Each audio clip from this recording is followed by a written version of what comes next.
everybody, and welcome. And I am Amy Landry. I'm the board president of Portland by Local.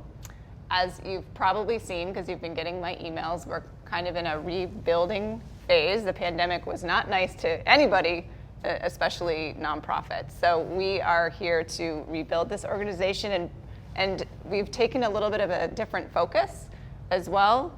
And I'd say our primary focus now with Portland by Local is education. So educating the public about why it's important to buy local, and educating our small businesses as well to help them, give them the resources that they need to thrive going forward. So that's why we're here today. And this is the IndieBiz EDU series, first one, kicking it off. I want to just first say thank you to Gorham Savings Bank, who is our lead sponsor, primary sponsor, only sponsor of this series for this year.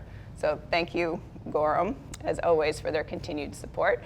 And I'm excited to have two of the best commercial real estate brokers here in the city to talk about how you as a small business can negotiate, what are the things that you need to know. A lot of our members might be looking for space for the first time.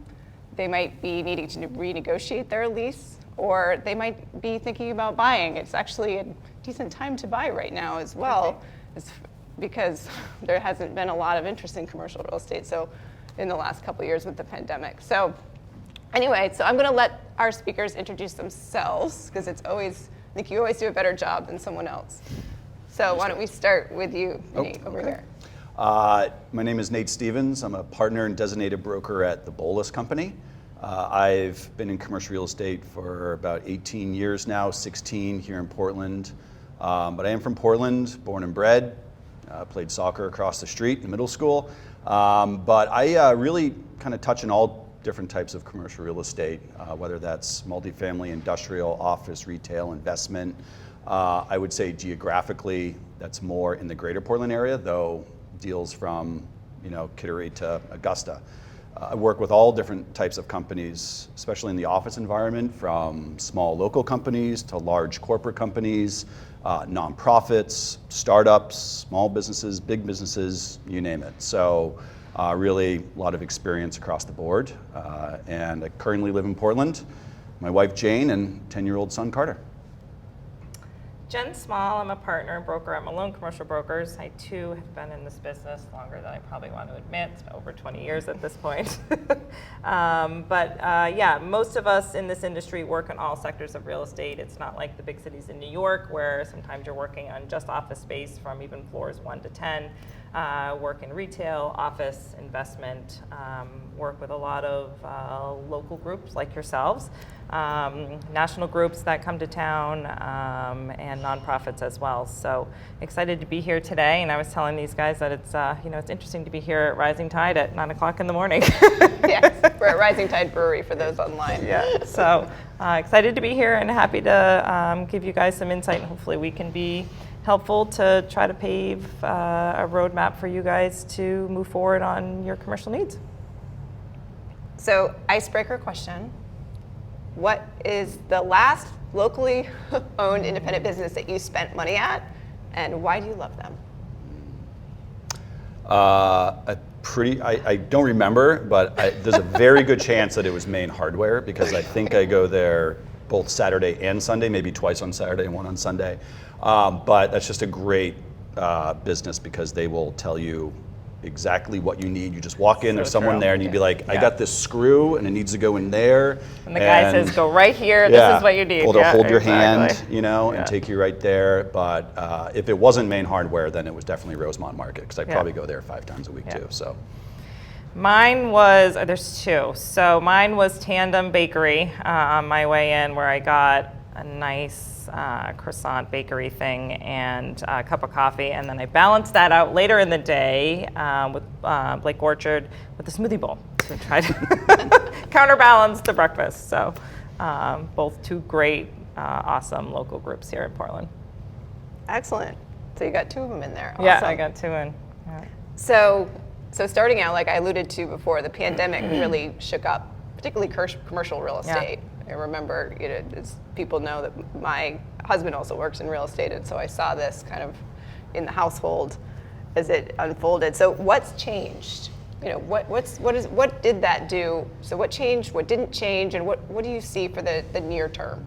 Well, I mean, I think the one thing that I just want to give props to is I think a lot of these local companies during the pandemic did some amazing pivoting that provided some, you know, awesome benefits that I think we saw through the pandemic. So Rosemont is one of them, doing where people weren't comfortable going to larger grocery markets or so on. They, you know, they did at-home delivery, and you were able to go into their store with smaller crowds. So kudos to all of you who had some great pivoting ideas to, you know, keep businesses going during the pandemic. But I think coming out of the pandemic, you know, one of the things that we're seeing that you wouldn't think that it would affect commercial real estate in terms of negotiating a deal, but labor shortages, right? So are people doing restaurants who once did breakfast, lunch, and dinner, are they just doing breakfast and lunch now, or just lunch and dinner? So I think you know, those are affecting all things on how Nate and I negotiate deals in terms of, you know, how that affects your overhead.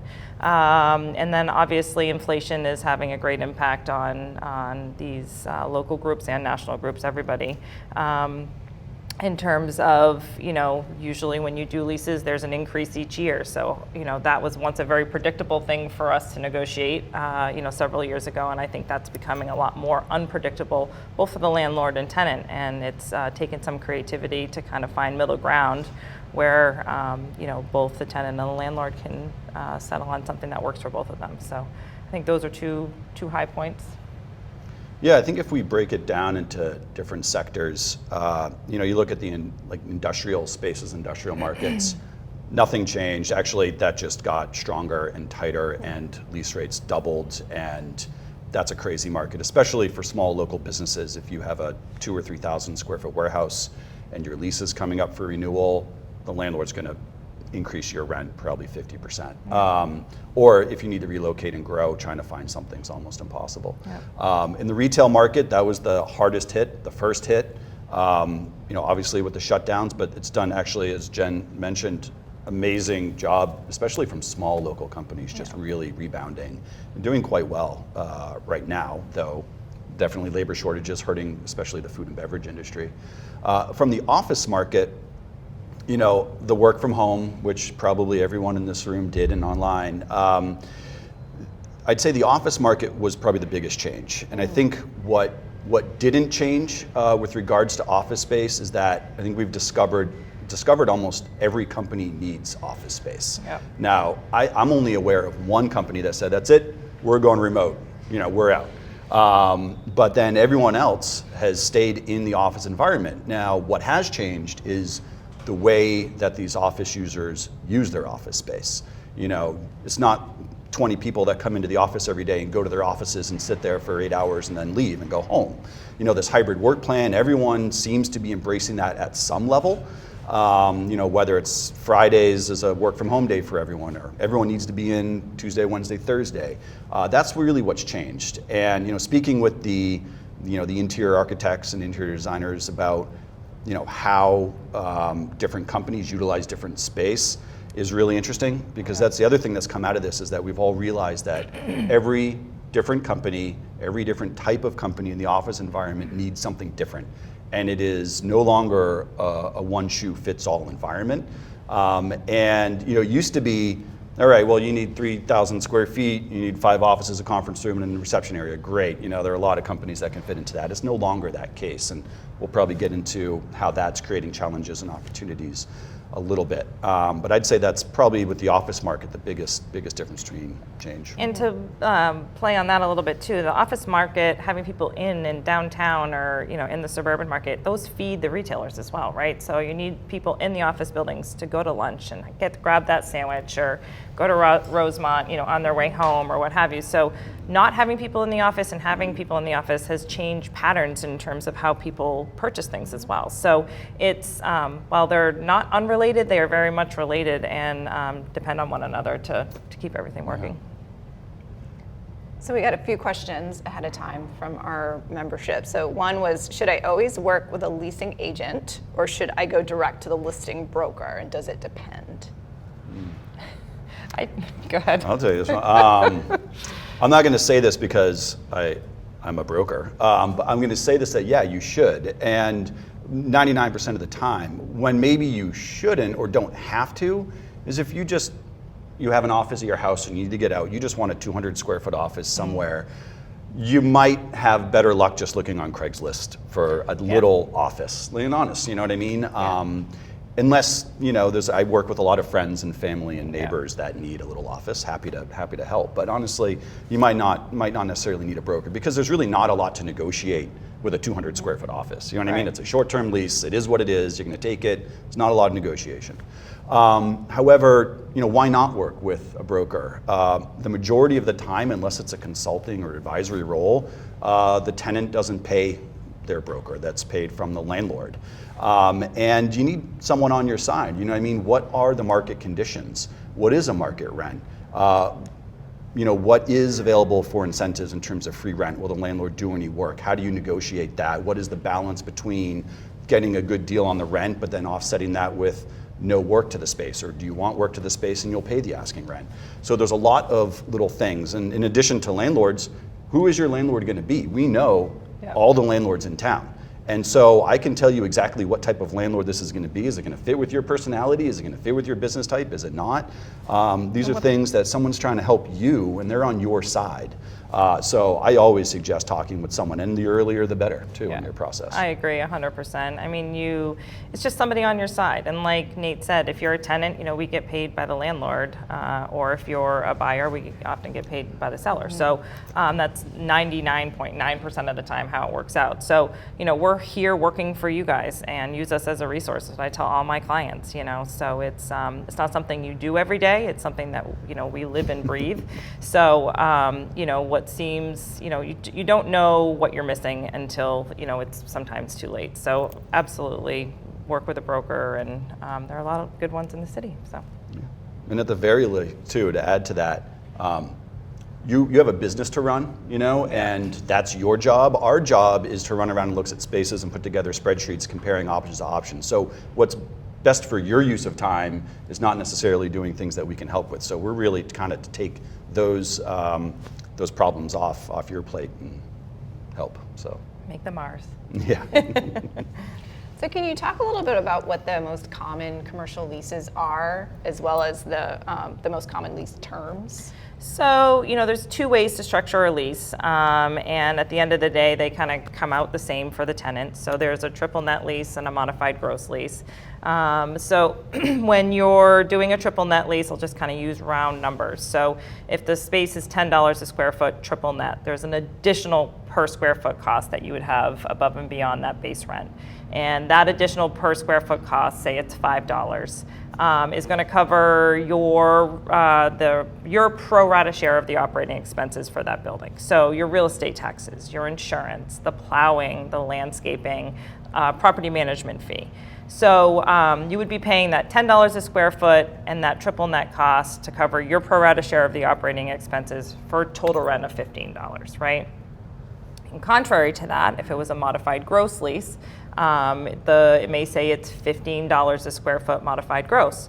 So basically what's happening is that additional $5 a square foot that we didn't see in the $10 square foot base rent is added in that. So you're paying the same thing at the end of the day. It's just kind of structured differently depending upon how the landlords decide to do it. A lot of times if you're looking at space downtown, those are I would say, actually it's changing a little bit, but the majority of the downtown leases are on a modified gross basis. And if you get into the suburban markets, those are typically triple net. Now, why that happens, none of us, neither Nate or I know, but that's just kind of how it happens, and it's continuing to happen. So those are the primary differences.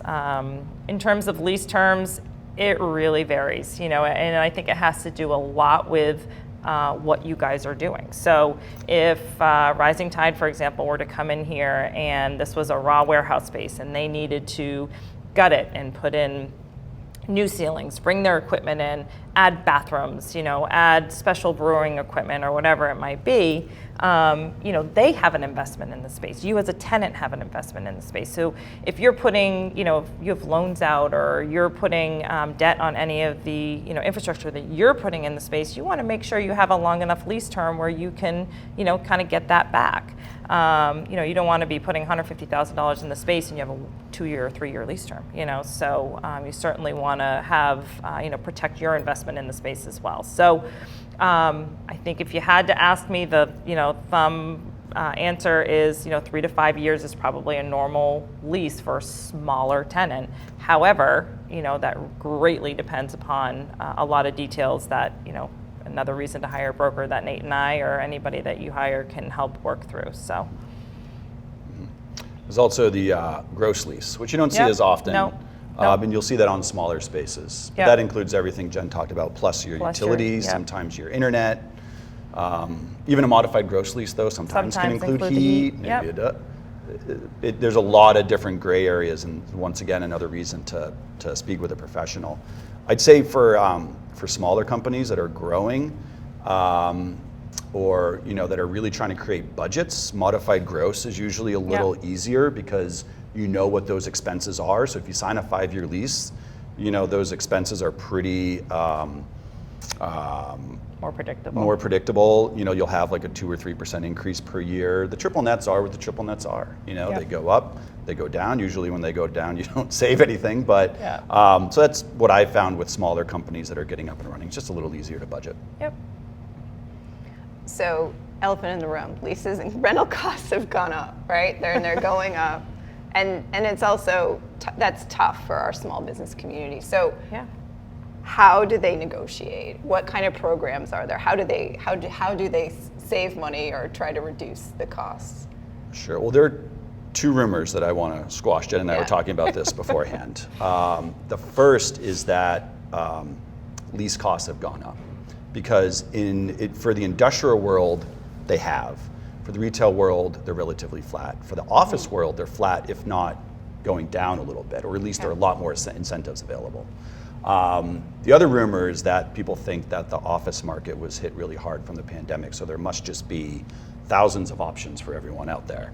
And that's not the case, especially depending on what your requirements are. If you want 30,000 square feet of office space by the Maine Mall, sure, there are a lot of options. But if we could do a 2-day tour of that. But if you want 4,000 to 5,000 square feet of brick and beam cool space in downtown Portland, they're not a lot. So it's still a tight market. But anyway, I'll let Jen answer the rest of the question. It's I think Nate nailed it on the head, and we were just having this conversation. So there's a lot going on in our market right now, and rates have not gone up. I do think we're seeing a little bit of increase of office space. This is the other thing we were saying.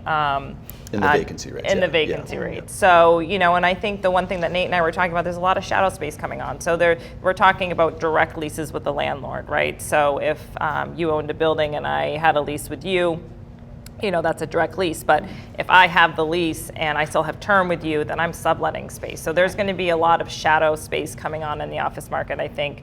And we've got the expert here, Nate is going to be doing the office report here in another couple of months. So, we'll have the latest and greatest numbers from his office. But, so I do think we'll see some changes. Retail's holding pretty strong. It really is. We're not seeing a ton of vacant space right now. A lot of the maybe not so much for this audience, but a lot of the bigger spaces in malls and that type of thing, there's a lot of, kind of reuse of medical offices and that type of thing. So there's a lot of creative stuff going on in the retail market in regards to larger spaces, but those smaller spaces are holding pretty tight. If you want 1,500 or 2,000 square feet in downtown Portland, you have very few options, and they go pretty quickly. So, it really depends on where you're looking and, the time frame that you want it in terms of, are you looking for a long-term lease, short-term lease, and are you looking in suburban or downtown? So there's strategies in all of those different markets that, another reason to get a broker, because we can kind of tailor what it is that you guys are looking for. So let's say I already have that space. So I have the coveted downtown or office space that everybody else wants, but now my lease is coming up. Yep.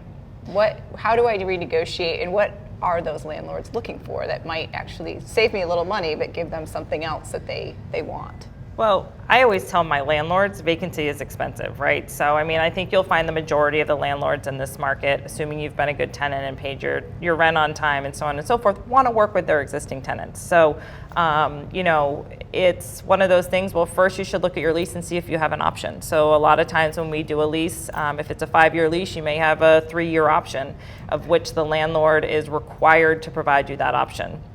There are times when that option is negotiated and you have a pre-existing rent, you know exactly what your rent structure is going to be for that next period. There are times where it says that it's market rent, and that's where the negotiation comes in, right? So, but I always try to negotiate hard for my tenants where, if you were to leave, if Nate was leasing a space and he were to leave and you have 3 or 4 months of vacancy for a landlord, keep your tenant, negotiate a little bit better of a deal, because at the end of the day, that 3, 4, 5, 6 months that it's going to take us to release the space or put more money into the space, give that to your tenant, keep them going if they're doing well, and it's a good relationship and they're being successful. So plus that existing tenant's a known risk to the landlord. Right. So they know you've paid rent on time for 3 years, nothing better. That's what landlords want. But also start talking to a broker much earlier than you think. Even like 12 months out from when your lease might be expiring. We get calls all the time where someone's like, all right, I love my space, I want to renew, and I want to stay, can you help me? And then we look at their lease, we're like, well, your option period expired from when you had to notify the landlord like 3 weeks ago. And so that means that you don't have an option period, right, and the landlord has a lot of the leverage in terms of that renewal. So making sure that you get a broker early, send them the lease so they can review everything, and then really start to help, because even you want to know whether you're going to leave or not before your option period comes up. So if you have to provide the landlord 6 months notice, you might have to start looking at other alternatives 9 months or 12 months prior, just so that when you get to that 6 month period, you can say, all right, I want to exercise my option, or I really am finding better terms elsewhere, I'm going to keep looking or sign a lease somewhere else. And that process takes a while, especially with construction now. I mean, talk about labor shortages and supply shortages. So, if you are moving and you do want to move and, you need to do work to that space, we need good lead time. I mean, the City of Portland permitting is just 16 weeks. So, that's before you can even start doing the work on your space. So there's a multitude of reasons as to why, to Nate's point, you absolutely want to start looking at this, well in advance. And I think most of your leases will call for either a 6 month advance notice to your landlord, 9 month or 12 month. But, if it's 9 months, don't hesitate to start looking at it 12 months in advance. So when you get to that 9 month mark, you have a decision as to whether you intend to stay or whether you intend to be looking for new space. So the sooner, the better. Absolutely. Yep. And even if your lease and your option period, you are well organized, your renewal notice is coming up, and let's say it is a fixed terms. So your rent is fixed, it's already been pre-negotiated, the lease term, everything. As a tenant, you might say to yourself, well, why do I need a broker? Because these terms are all set out, there's really nothing to negotiate. Well, that's not necessarily true. There could certainly be other items in your lease that are negotiable. Whether if it's a modified, I'm getting maybe a little too in the weeds, but if it's a modified gross lease and you've been paying these increases over the base year of the operating expenses, maybe you should try to reset those. That's not written in stone. And so there are a lot of things. And also, you may have looked around online as to what else is available and say, well, it's all more expensive than what I have such a great deal. Well, until you really get into the weeds and talk to someone about whether that is a good deal, you might not know. And so I think getting someone involved early, even if you have fixed renewal terms, will help you save money and time at the end of the day. It's always negotiation, even when you think it's not. That's the world we live in. So I'm going to ask you one more question, and then we'll ask the audience and our online audience if they have any questions. So think about your questions now. Those of you online, please put your questions in the chat, and we will try to get to them all. So before we do that, so we've been talking about leasing, but when does it make sense to buy? So I think the main conversation that Nate and I absolutely have with our clients is, if you're a startup and, you're testing a prototype, maybe that's not the best time to buy. Maybe you want to do a 3-year lease just to kind of test the water, see how successful you've been or you're going to be. But if you're a company that has a proven track record and you've been leasing space for 5 or 10 years or what have you, we do what's called a lease versus own analysis many times for our clients. So, there are oftentimes opportunities where you can own your space cheaper than you can lease it. Right. So, that was very high back in the days 12 months ago when interest rates were, 3%. But even now, you know what I mean, interest rates and Quorum Savings Bank, there's plenty of great loan officers there that can help you out. But there are benefits to small businesses like SBA financing, where it's a small business loan where there are benefits for lower down payments and that type of thing. So, again, we keep harping on this, but another reason to hire a broker, we can very quickly do an analysis for you if you are looking at a place to purchase versus a place to lease. And oftentimes it makes a lot more sense to purchase it. You're earning equity and you're many times paying a lot less rent than what you would have if you were to lease it. So I think it's just finding those opportunities for the smaller users, because that's the hard part, right?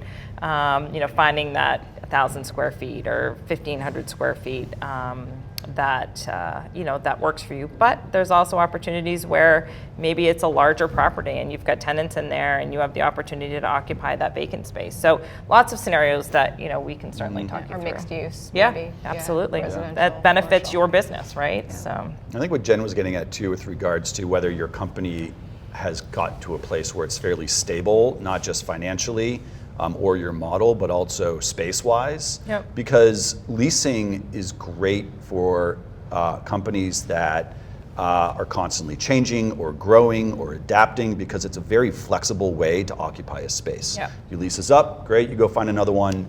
I'm not saying it's quick and easy, but it's a lot easier than owning a building. And then let's say you outgrow the building, well then you have to find another building to buy. Right now, there are not as many options to purchase something as there are to lease. Then you have to list your building, and hopefully you're kind of with the market. If it's a down market and you happen to outgrow your building, then you're being forced to sell.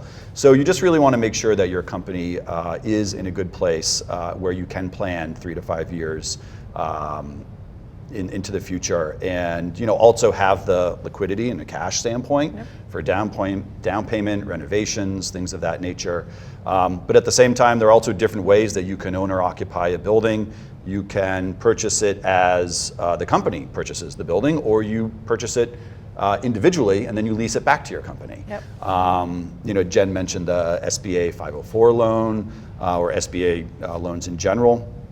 That's a company will own the real estate. They have to occupy 51% of the building, yeah. But usually the terms are only a 10% down payment. I think the amortization period's longer. Interest rates are competitive. So just sold the building last year with a local small company that utilized the SBA, and it turned out to be a success. So it was really good. There's just lots of benefits. There's lots of programs out there for small business owners, and again, so I mean, in terms of planning, one of the things, I know we had talked a little bit about what are things that you can do up front. So along with that, lead time that Nate and I were talking about, it's also good to get involved with a banker. Talk to a banker about, what needs you might have. Talk to your suppliers about what needs you might have for your new space. So if you're going to be opening, 1,000 square feet of a new office building or a new office space, and you have furniture that you need to buy, and you're like, okay, I need to be in there January 1st. I need to be in there January 1st. Well, your office furniture may not be available till June 1st. So as much as you want to be in there January 1st, those are all things you need to, try to get ahead of, right? So understand from a financing perspective what you guys are able to afford, whether you're leasing or you're purchasing, because it comes with office equipment or retail equipment or whatever it might be, and lead times on supply issues. If I was working with a coffee group who is looking to get a new roaster, well, they want to get in the space, in a few months, but the roaster's not going to be available for 6 months. So their business can't start. They can't start making money for 6 months. So these are all things that good to know in advance, conversations to have in advance of when we're negotiating a deal, because we could negotiate some free rent up front, so you're not paying on the space until you're able to make money at it. But again, without having that kind of due diligence done in advance, hard for us to, get the right deal for you guys. So those are just some things to think about, as people are looking for space in the marketplace. Okay. So why don't we open it up? Does anybody here in the room have a question? We'll want you to speak into the mic just so that people online can hear you as well. Anybody want to start?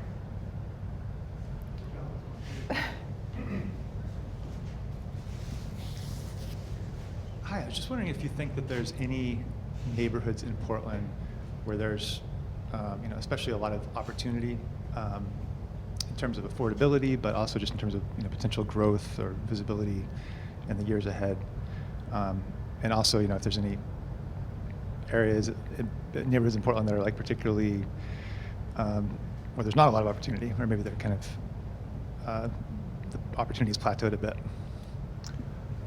I wrote an article 4 years ago about 3 areas that I thought Portland had the most growth potential.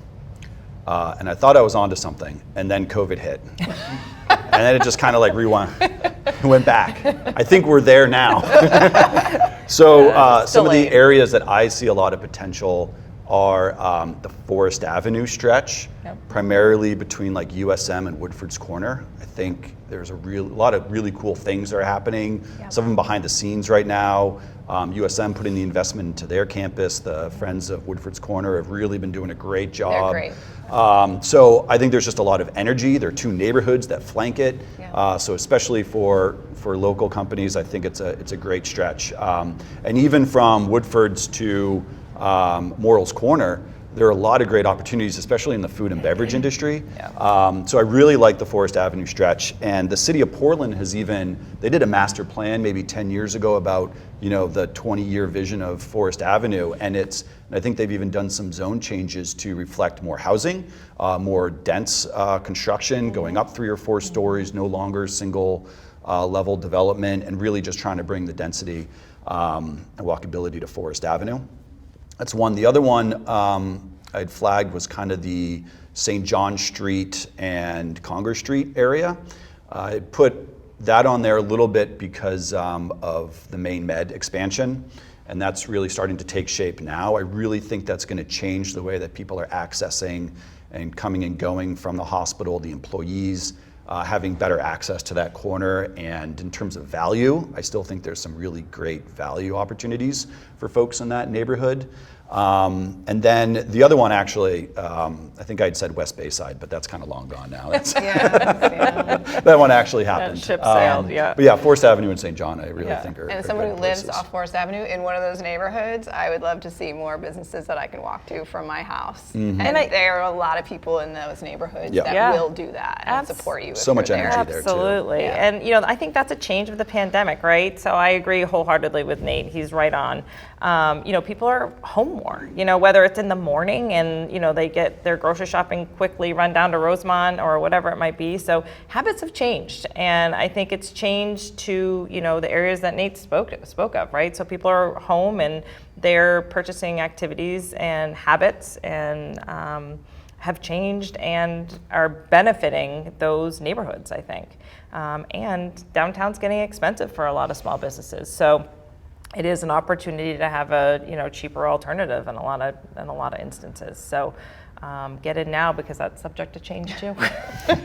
Right. Just look what happened here. Yeah, exactly. Exactly. No, I mean this is true. I mean Nate and I have been in the business about the same amount of time, and this was always like $5-6 a square foot space, right? You couldn't get people down here, and now people are paying $18-19 a square foot. So I mean it has just exploded. Yeah. And that will likely happen in the areas that Nate just pointed out. So, getting in early is always a benefit.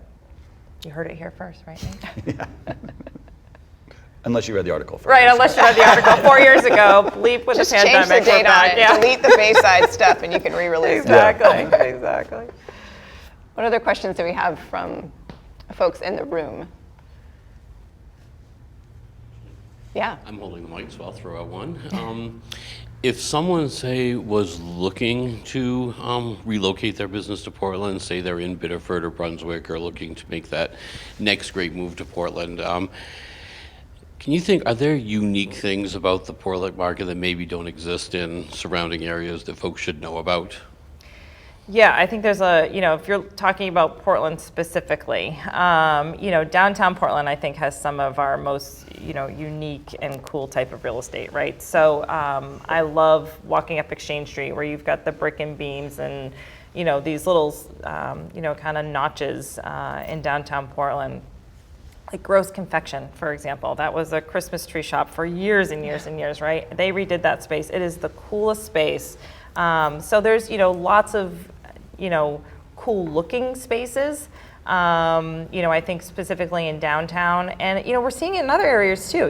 Biddeford, I did a tour of that, a few months ago, and what an expanding area. It is just amazing what's gone down there. What's the cool thing you're seeing about that now is you're hearing people like, yeah, I'm in, I'm on Exchange Street, and it used to be like, yeah, I'm in Portsmouth, New Hampshire, right? That was the jump. Now we're hearing, I'm on Exchange Street, I'm down in Main Street, Biddeford. So, there's some, really cool things happening and some synergy happening between these different communities.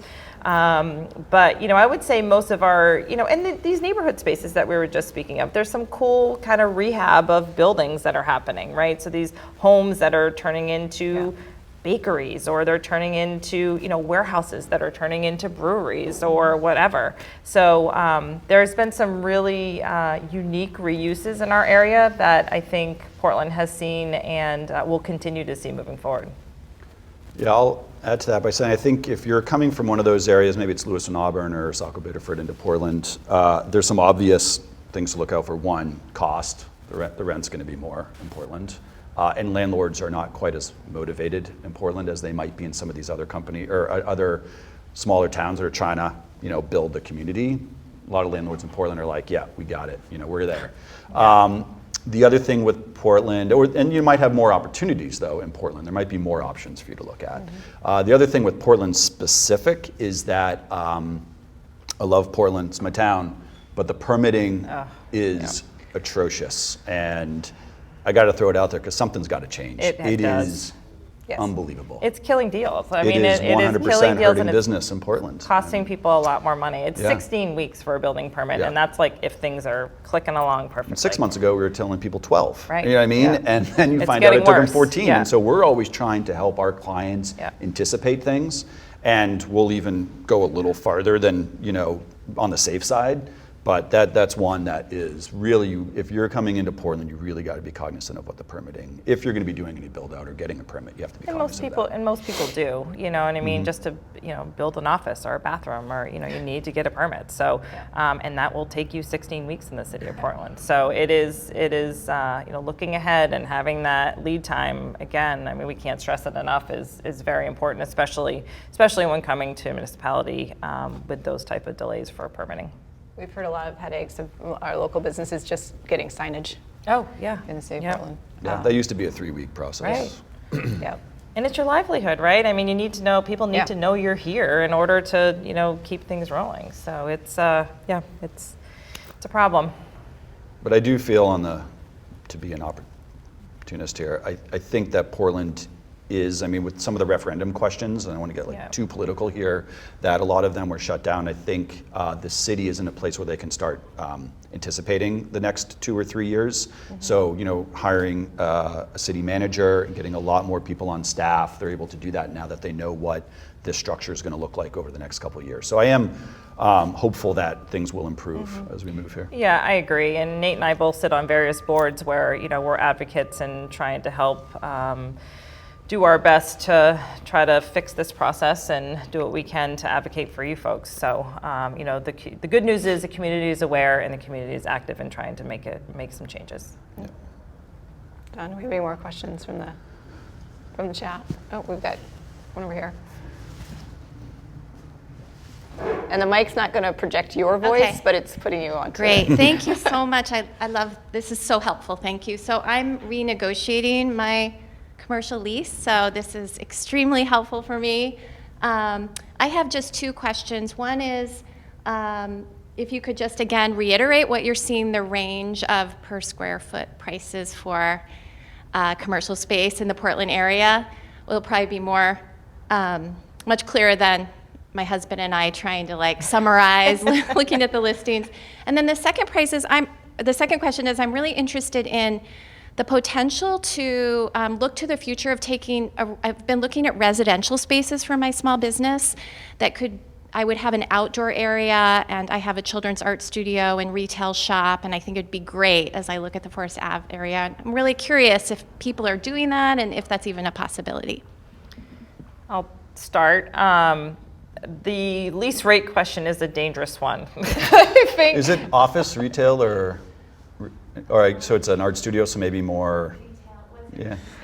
Yeah, Yeah. probably, Okay. probably That's enough. retail. We got it. Okay. Yeah. So let me just give you one example on why it's a little bit of a dangerous question in that, you know, if you're on Exchange Street, you may be getting a lease rate of, you know, $40 a square foot. If you're on Market Street, you may be getting, which is literally the other side of the building, or the other side of the back side of the building, is $20 a square foot. So just from street to street, there are that drastic differences in lease rates. So depending upon where you are, where your space is located, you know, that would, you know, we'd have to kind of hone in on that piece of it. So happy to, you know, chat with you after this so we can kind of give you a little bit more direction because, you know, it's just a tough one to answer in that regard. In regards to your reuse of residential, we're seeing a lot of cool residential reuses or just or office building reuses is really what we're seeing a lot of right now going into residential. But the one thing you just need to be cognitive thereof is the zoning. So making sure that what you want to do is permitted within, you know, within the zoning ordinance. So that's just, you know, the main piece when you're looking at that in terms of, you know, switching from a residential use to an office use or an office use to a residential use or any sort of change in that regard. And they'll have restrictions on outdoors activities as well. So it's just, you know, taking a good look at what the zoning ordinance requires and what your business plan is. So. Is that something that you as brokers would help Absolutely. them navigate the zoning? Yep, absolutely. Yeah. I mean, we have to be careful because, you know, we're not zoning professionals, and the permitting is so difficult that, you know, we really encourage our clients to speak with those city officials and go through that process on their own because, you know, while we're consultants and advisors in a lot of ways, we're not contractors, you know, and you know your business better than we do. So there may be an intricate piece of it that we're not aware of that we can't, you know, that we don't let the, you know, that we can't advise you on. So, but I'll take the lease rate question because I've had more time to think about it. Okay, good. I think if you're outside of downtown and you're along one of those major arterials, whether it's Outer Congress Street or Forest Avenue, Washington Avenue, probably on a low end you're in like the $12 square foot range, and on the high end maybe 22. So it really depends on the quality of the space. But, you know, I'd say you know, if you're a landlord saying I want $60 a square foot on Outer Forest Avenue, no way. You could get that down. But if they're also saying $5 a square foot, be like, all right, that's a good deal. You should tie that up tomorrow. Yeah, exactly. So yeah, it is a big range, but a lot of factors come into play with that. You know, what other items are they giving you? Any tenant improvement monies, you know, as part of your renewal? Because that will, you know, increase your lease rate a little bit. If it's a short-term lease and the landlord doesn't have as much flexibility with that, then that might change the lease rate. So it's really a lot of different factors. Yep, I agree. And I would say with the house renovation, I live in Deering Center. We have a really fun little downtown, and there are, you know, the zoning all along most of that stretch of Stevens Avenue's business. So there are probably 5 or 6 houses that have been turned into businesses along that stretch, and great businesses as well. But once again, just got to watch the zoning a little bit. Some residential zones allow in-home occupation, but that's pretty limited on what you can do. It's mostly office related. So, the city code book is, I think, 180 pages long. So you just, It's a great read. Yeah, it's a great read. Or a glass of wine. Yeah, it's clear as mud a lot of times. So, Right. we can hook you up with the right people at the City of Portland to make sure that you're getting your answers definitive. And it's important. You need to know, that you can do what you want to do in your space before you make any sort of commitment to it, whether it be long-term or short-term. So. What zoning changes? Zoning changes, it does. How yeah. easy is that? I mean, I've had somebody talk about, okay, well, I have this idea. I don't, the zoning is this, but couldn't it be X, right? Like, Yeah, well, they've how does gotten that work? they've gotten variances throughout the city of Portland for, increased density, for example, of housing and that type of thing. Yeah. So it is not an uncomplicated or short process by any stretch of the imagination. So likely something that wouldn't happen for a smaller business, right? So if you're occupying 1,000, 1,500, or even 3,000 square feet, unlikely to do a zone change. It's really, when you see zone changes, it's changing the landscape type of large projects. So, what's the city benefiting out of it? Yeah, exactly. Yeah. Because once you start messing with zoning and putting in little contract zones gets everywhere, yeah. spot zoning, it gets messy. But I will say the city is a lot more flexible with zoning than they were 20 years ago. Absolutely. Zoning's coming. I mean, look, just like form-based code in India Street, which Yeah. you need a PhD to go through that on your own. But that is just having a different look at zoning as more of a holistic neighborhood view, as opposed to like you can only do this here. And the city's trying to, keep the city vibrant, right? So first floor activation, retail uses and bringing people, and then, upper floor residential. So there's a lot of projects that you guys have seen across the city that have had that same sort of concept. So a lot of cool stuff going on here. We're really lucky to be living in such a cool town with people doing creative, great businesses. I have a question related to that. Would you happen to know if someone was looking at renting in a neighborhood, maybe off Peninsula, and was wondering about permitted uses? Does the city have a place that you can actually go and ask and Yes. find out, is what I'm looking to do Yep. legal? There's and a lawful? land use ordinance that you can go on the City of Portland, and there's actually a grid that shows all the zones and what is available or what is permitted and what's conditional, and so that is available on the city website. Yep. Yeah, they did come out with that 2 years ago. You used to Yeah. have to read Oh, 15 yeah. pages, and now it is a really nice organized grid that if you know what zone you're in, and you can even go on the city, there's a GIS map, you just click zoning, it'll Yep. show you right zone you're in, and go right to that table, and it spells out all of them. Sometimes if you have a very specific use, like, doggy daycare, I don't Right. think it actually specifically says like doggy daycare is permitted here. So that's where you do have to email or call someone at the city, but Right. Like- pretty easy to navigate. Breweries are considered light industrial, so unless you were in the business, you wouldn't or doing a brewery, you wouldn't necessarily know that. So there are some gray areas that you got to kind of almost attach your business to, but again, they can help you out with that. Any other live questions? I don't know, John, if we want to check and see if anybody's come in online, but I'll ask a question in the interim. We've kind of talked about this already, but so a lot of our membership is going to be the uber small folks, sole proprietors even. So how do they, and you touched a little bit around shadow leasing and subletting, but what kind of creative ways have you seen people come together? I'm also thinking particularly about the creative economy. You've seen, galleries and artists coming together to share the expense of a space, whether that's leasing or purchasing. I was actually just working with a group the other day, and there was 3 separate uses. There was a leather maker, there was a person who did jewelry, and then there was a person who did clothing. And so all on their own, they wanted space, right? So kind of bringing all these groups together to get a little bit of a larger space, create that synergy. So we see a lot of that, especially in downtown Portland, with these smaller groups coming together, and it's got to be a synergetic use, right? You've got to have complementary uses, but that happens a lot, and I think that's where a lot of great, cool things happen. So Yeah, I would say a lot of times though they work best if there's one person Absolutely. that's in charge, Absolutely. that signs the lease. Master lease, There are yeah. a lot of people, the companies will come and go, you know, and if you have 3 different parties on a lease, then if one party wants to leave, then you have to go back and get an amendment signed, Yeah. and that's an opportunity for a landlord to maybe request other things to change along with that. Yeah. But having one party that kind of master leases everything and has the ability to sublet, we see that quite often. That's probably the most successful way Yeah. to do it. But also, if you're going to be coexisting with these people, you know, you got to make sure there's a synergy and you know those business owners, because you know, if you just met at a coffee shop and you're like, I'm a graphic designer, you're a graphic designer, let's lease space together.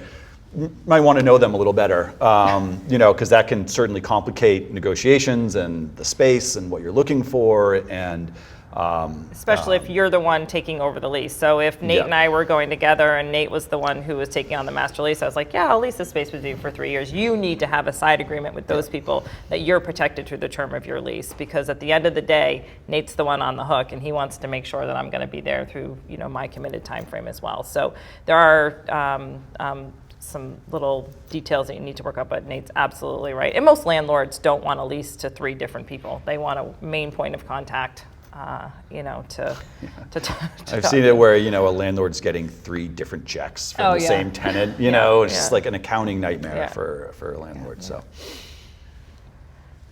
Anything else online? Any other questions from here? Just wondering if you could talk a little bit about how it works if you are negotiating a lease for a space where you're going to make a significant investment in building out the space and improving the space. Just kind of how that works in a negotiation in terms of, does that just typically just lead to a lower rent, or does the landlord actually pay up front for some of the cost, or you know, what are the ways that that can work? Depends on the type of renovation. If it's very tenant specific, you know, really it only works for your business, then unfortunately that's an investment that you're making into a building that you're probably going to have to eat. If it's something that's related to building improvements, and it's a gray line, a gray area, but maybe it's bathrooms, HVAC, windows, things like that that could easily carry on to the next tenant, then you know, free rent is a really easy way to offset that and say, hey, I'm putting in $20,000 into this space of building improvements. That equals 4 months of free rent. Can I get 4 months of free rent on the backside? Most landlords will be amenable to that. But you know, or short term, you know, like paint or carpet. Someone said, oh, well, you know, I put in brand new carpet 5 years ago. It's like, well, you need to replace carpet every 3 to 5 years anyway. So that's not what I would think as a building improvement that a landlord, and it really changes for office and retail as well. In the retail environment, landlords actually do very little. They'll do some very basic base building, but almost everything from the lighting to the plumbing to the flooring is all on the tenant. Yeah. Typically, retail is leased as what we call vanilla shell, so it's kind of a white box, if you will. You've got your HVAC, you've got your electrical, you've got sheetrocked walls, and some kind of commercially reasonable flooring. And then the rest of the improvements are typically on the tenant. You know, it gets a little dicey when you're getting into capital type of changes where, you know, that change isn't necessarily leaving with you.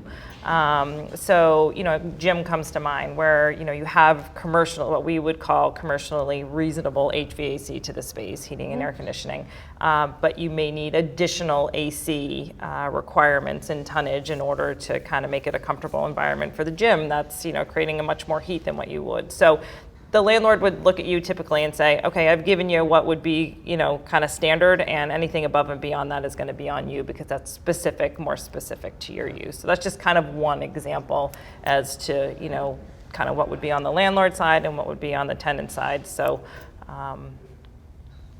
it's always a negotiation. Mm-hmm. Yeah, and I mean, you know, landlords will sometimes, in addition to that base building, if it's a larger long-term lease, they'll offer a tenant improvement allowance package. So, you know, it could be anywhere from $5, $25, $30 a square foot that you get as a tenant to really make improvements. It has to be towards The you know, building. the building. You Yeah. can't use it. Usually, you can't use it for like IT or furniture. Sometimes you can if you negotiate that in there. But that also changes because that's, you know, what's more important for the tenant. Is it better to have more cash from the landlord and a higher rent, or lower rent and no cash from the landlord and you do it yourself and you fund it yourself? So that's something to keep in mind. Yeah, and landlords a lot of times have thresholds that they have with their own banks, right? So they have to keep lease rates to a certain standard. So, in that case, if they really want you there and they're willing to make some concessions, it can come in free rent, it can come in TI. So maybe your rent doesn't change, but there's other benefits that they can provide you that at the end of the day, is an overall financial benefit. So going back to the cost question, so you mentioned like the Small Business Administration loans for purchase. Are there any programs for leasing, like for small business that you know of? I think you can get SBA loans on equipment, Yep. large equipment. So like a brewery could get an SBA loan on tanks and Yep. things like that. Okay. So there's that, and you don't have to own the real estate, No. I don't believe, to get that loan. Nonprofits have grants that they have access to, as well, but Yeah, sometimes around IT yeah, and things like that. exactly, exactly. So those are some other pieces of the puzzle. But yeah, no, I mean, definitely the SBA, 504 when purchasing a building is a That is really the key. great incentive, great Yeah. product. Okay. Yeah, I figured it's probably most of those programs are for if you're buying your building. Most of them are. Yeah. Yeah, most of them are. So we have about 5 minutes left, so if you've got questions, get them in.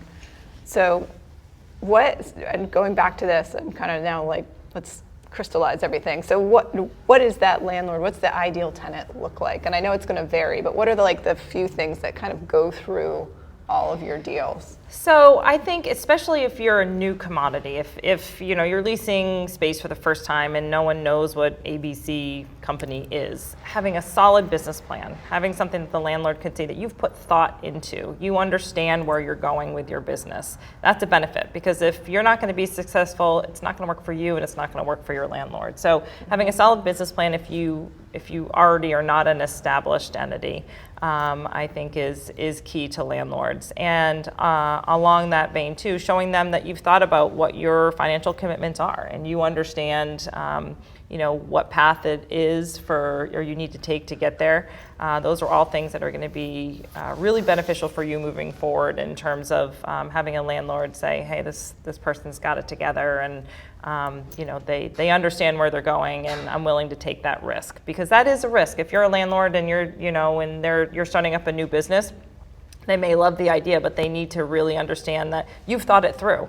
And that you have a plan moving forward. So I think that's a key for startups. And if you're an existing business and growing your business, it's really not that much different, right? So here's how I'm going to grow. Here is how I'm going to overcome the financial environment, the labor environment, just showing them that you have a roadmap as to how you're going to prolong and keep your business successful. I think that's a key. That is something that you need to, that's beneficial to provide, and will put you ahead of the next guy if there's any sort of multiple offer situation as well. Well thought out roadmap.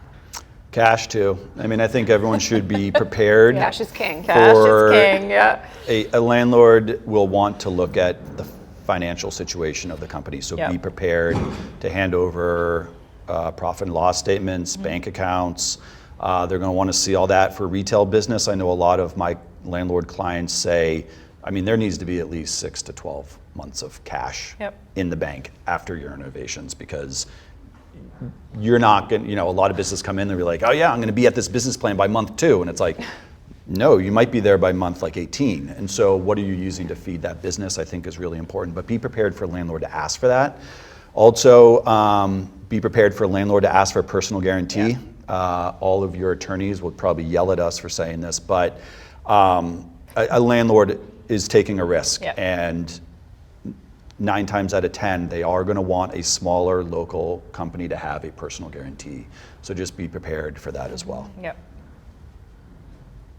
And if you're in kind of a co-op type space where you have several people on the lease, have that discussion, because that's important. You want everybody to Who's have taking the fall? Yeah, everyone needs a little skin in the game. So Yeah, and you can have multiple guarantees. absolutely. on the lease. Yep. Yeah. Yep.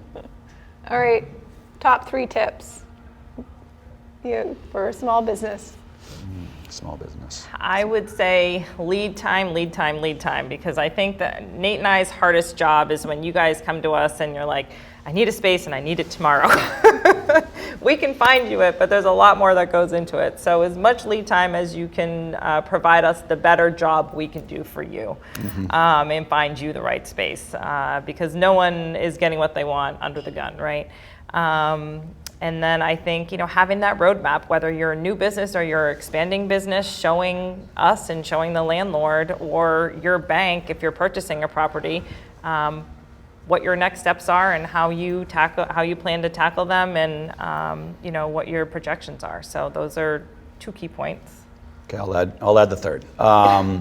Really understanding what your wants and needs are for a new space. And there's a big difference between wants and needs. Because if you have this list of requirements that you need for your company and you need for your next space, and let's say there are 10 of them, and if they're all needs, there will be no space for you. You won't have any options. The more flexibility that you can provide on some of these requirements, the more options that you're going to get, probably the more money you're going to save, and the less time you're going to need to actually find the space that works for you. Obviously, there are going to be some requirements for businesses that are just not flexible, and that's fine. All the businesses that we work with have those needs. And that's really kind of what structures our search. Usually that has to do with budget and location. But if you come to us and say that you need 5,000 square feet with 13 parking spaces in Portland, but not downtown, with 5 offices and a conference room, with a sign over the front door and a nice landlord, it's like, sorry. You know what I mean? So really having that flexibility. And when I start a search, I just take it as broad as I can. It's like, oh, you told me you want 5,000 square feet? Well, I'm going to show you everything from like 3 to 10. You know what I mean? Because really understand, and that gives you some of the market knowledge. But, and we can help you go through those wants and needs and what is realistic and what's not realistic. But really taking the time to think about, okay, where am I flexible? Where am I not flexible? That helps us also. Because the more you tell us what you like and you don't like, the more we can think in our head and be like, okay, let's go this direction or not that direction.